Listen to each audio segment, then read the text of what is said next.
head coach Kate Pay, along with sophomore forward Nuno Rivera. We'll start us off with an opening statement and then open it up to you guys for questions. Obviously we're disappointed with the outcome, but I'm extremely proud of our team and the way we competed. LSU is a terrific team. Kim is obviously a fantastic coach. They have tremendous athleticism and talent on their team. They made huge plays, and credit to them for finding a way to win. Winners find a way to win. Our team was right there, and I couldn't be more pleased with the improvement that we've made since the season started. We have a lot of young players and new players stepping into bigger and larger roles, and I saw huge growth tonight, and I couldn't be prouder of Nuno Aguirre, who's sitting right here next to me. She is stepping into some big shoes, and she's just getting better and better, and tonight she balled out. So, obviously we're not pleased with the outcome, but we're going to learn from it. I think this demonstrates to our team, we came in, we played with confidence, that we can compete with any team in the country. And, it's going to motivate us. We have a saying, every disappointment is a blessing, and we're going to use this to help us improve. Yeah, Coach, over here. Just what did you like about y'all's offense and the way you were able to generate good looks by spreading them out? I'm sorry, I couldn't hear your question. Just the way y'all generated offense, what did you like about it? We have very unselfish players on our team. We move the ball very well. Our team does not care who's the leading scorer. We have a lot of excellent shooters. We really try to spread the floor, move the ball, really good spacing. And, I thought they jacked up their pressure, in particular in the second quarter and certainly late in the game. We did do a good job of attacking the basket. I thought Nudie went to work on the block. Chloe was attacking the basket. It's kind of taking what the defense gives us. Obviously we have excellent shooters on our team, and people are going to be out on us, and I thought we took a huge step tonight in terms of putting pressure on the rim.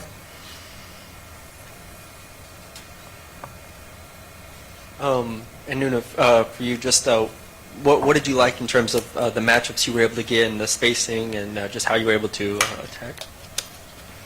I think just Coach is always saying get to my kill spots. The two blocks, the two elbows are in the two short corners are kind of my kill spots. So just trying to get there as much as possible. And my teammates are very unselfish for getting me the ball. So credit to them.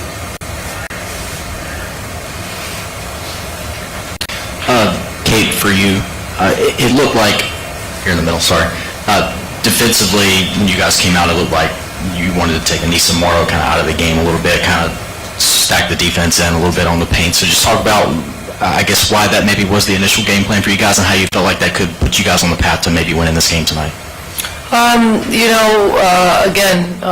Whether it's Morrow or, Jay, and obviously Michaela Williams had a fantastic game and really got it going. We really just try to take away other teams' strengths. And, Morrow is a fantastic player on the block. She demands a double. So we were really focused on trying to, have a lot of congestion in the paint. It was more successful sometimes than others. Coach, your thought on these types of games coming out here in December, coming out here a couple of days early?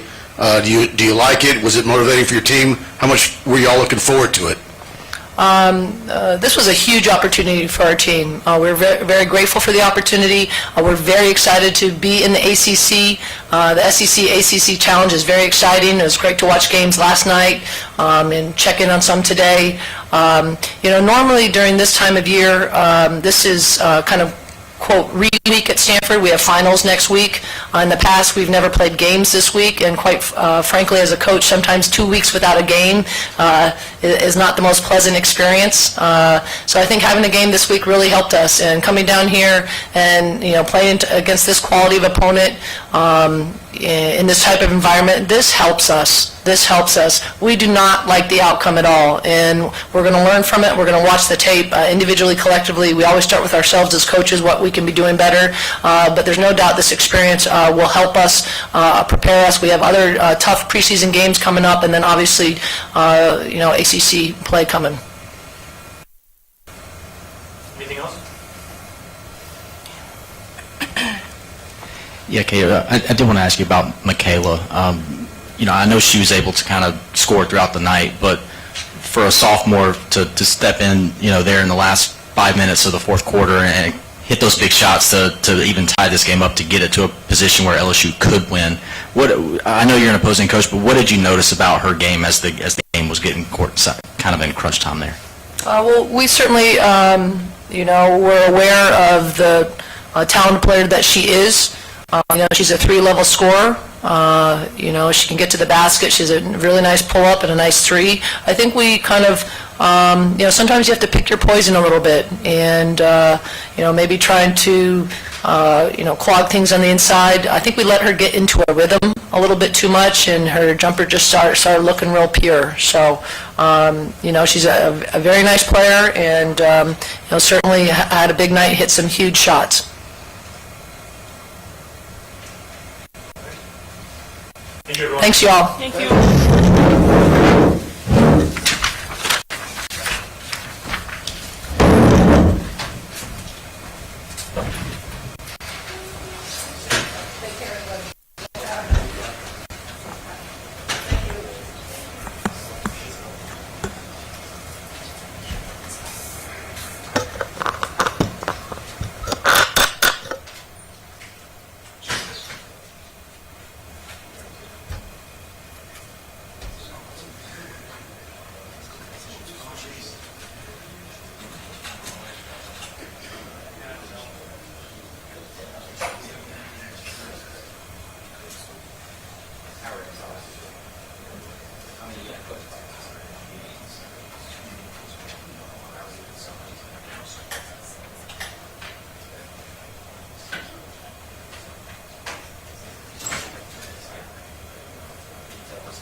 Guys, how we doing? We got Michaela Williams, Kaylin Gilbert, Coach Mulkey. We'll start with questions for the players, and then we'll finish it up with Coach Mulkey. Raise your hand and we'll get Mike.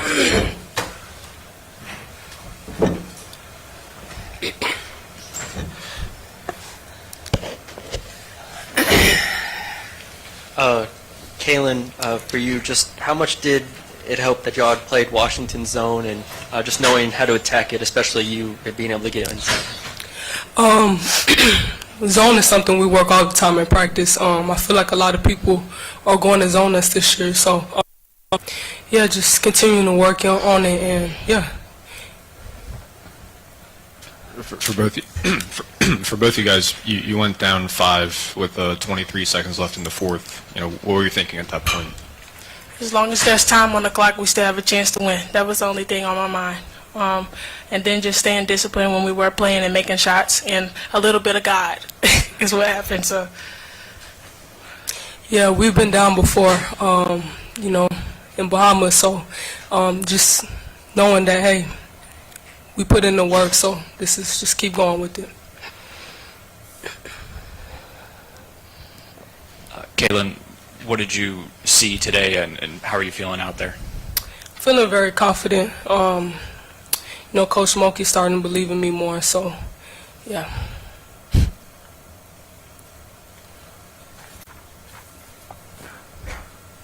Michaela, for you.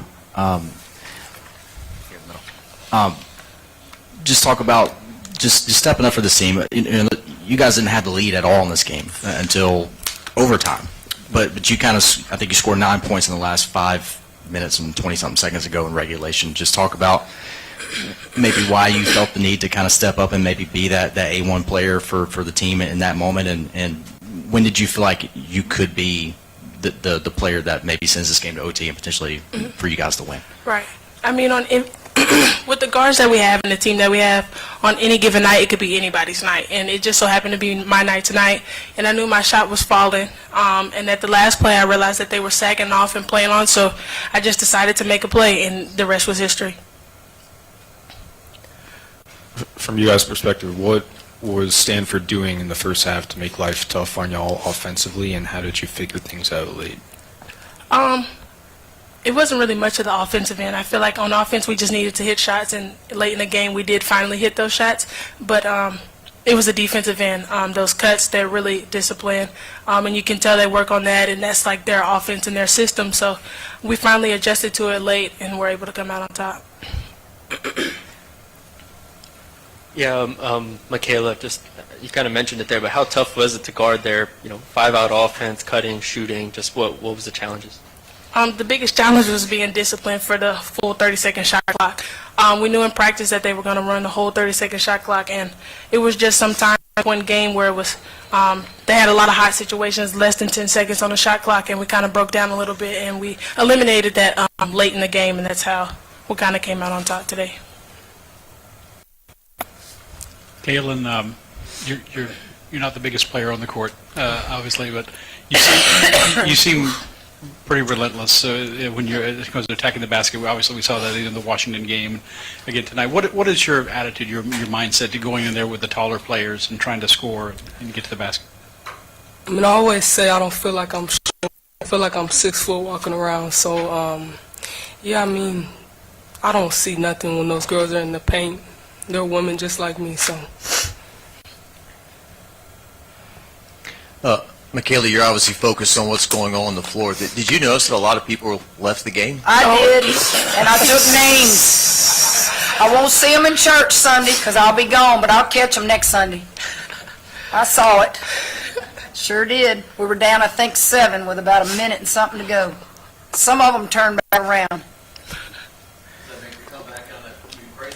Yeah, once I saw them walking out, I was like, okay, maybe they Fair don't. weather fans. Let me be the bad guy. I saw who they were.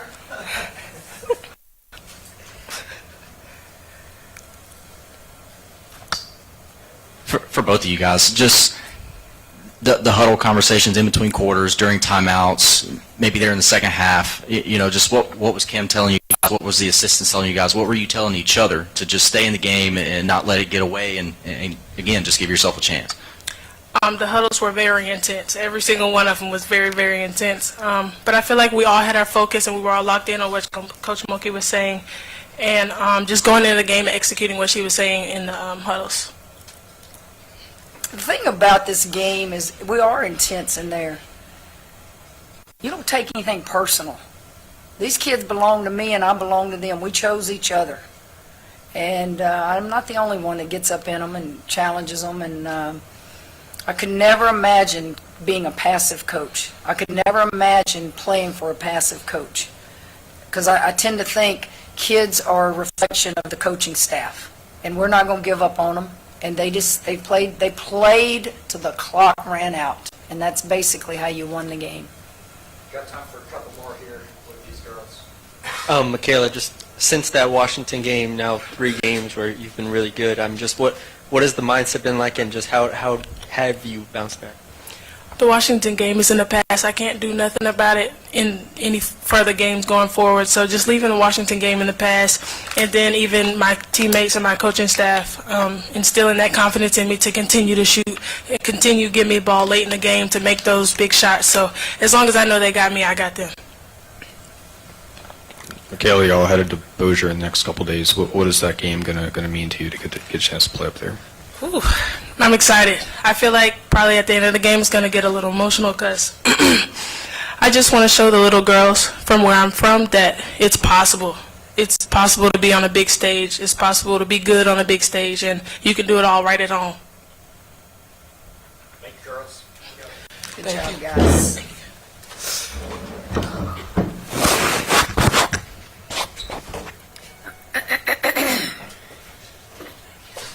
Any questions for Coach?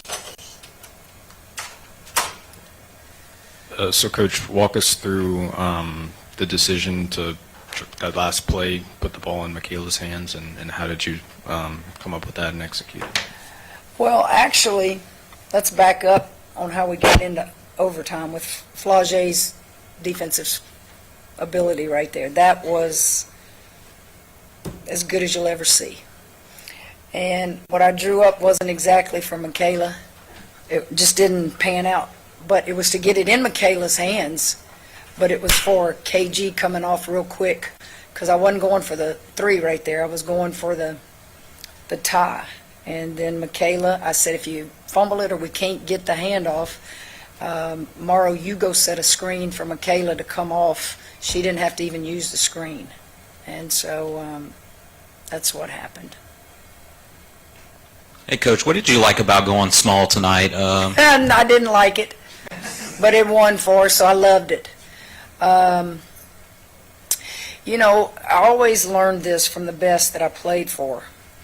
You can game plan all you want. You can be, we worked 3 good days, had great scouting reports, great practices, and then everything can be thrown out of the window based upon what's taking place on that field or on that court. Never did I think I would have to go small for as much as I did.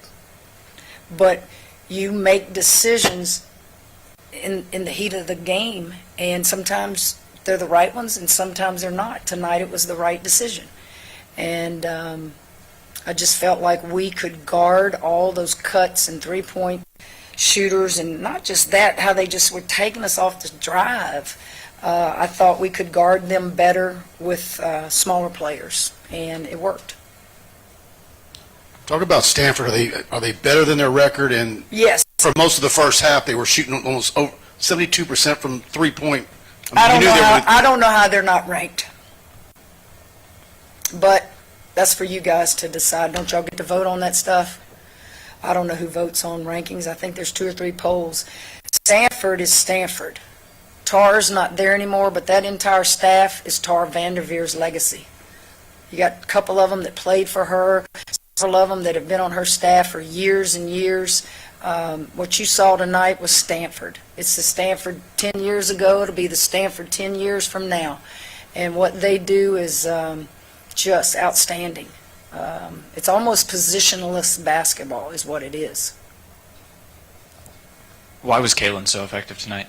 Michaela? Kaylin. KG just, she's deceptively quick. She looks sometimes like she's not playing hard or going faster or as fast as she can, and then all of a sudden she's got that little explosive step to get in the paint and make things happen. I thought, again, her on-ball defense was good. She would get over screens. She would be down in them. You know, that kid had tears after the game, and it's her journey. It's her journey and what it means to her. And we certainly are happy she's at LSU. I say that every press conference, but she listens. She wants to do good. And when you contribute like she has been for our team, she should have tears of joy. Yeah, kind of piggybacking off of that, it seemed like Kaylin in transition really just took the mid-range, and how much do you think that kind of helped, as well as just, you know, her decision-making and shot selection? Well, she doesn't take many bad shots. When we take off and we're trying to run the floor, you know, I think we charge a lot because we don't make the extra move to get by somebody. Sometimes they're in better position, and you need to take the mid-range. And I thought she nailed some mid-range shots, and she's pretty accurate. She's pretty accurate. Those 2 kids, if you look at their stats, I don't think they missed but 2 or 3 shots each. Now, you know, Morrow and Shy and Flage, they didn't shoot it exceptionally well. They hit, you know, big shots, but these two kids, their percentage had to be pretty good. They didn't miss many. Can you talk about how much attention Stanford played to Morrow, both defensively and offensively? Yeah, their defense, I couldn't tell. I'm watching 50 things going on other than, when the game started, and is that a triangle and 2? Is that a box and 1? Is that just a straight 2-3? Is that a whatever they did, it flustered us, but it wasn't so much what they did defensively that was bad. It's what we could not stop defensively. We couldn't stop them. I mean, we were trying, but, this one would cut, and then we'd be too far off, and she'd hit a 3. It was, and I'm going to have to go back and look at the film, because quite honestly, some of those possessions, they had to be switching and doing different stuff. So I would make a call, and you got to remember, I've got a small lineup in there, so that's unusual, and that's uncomfortable for me as well as them, so you have to keep it simple.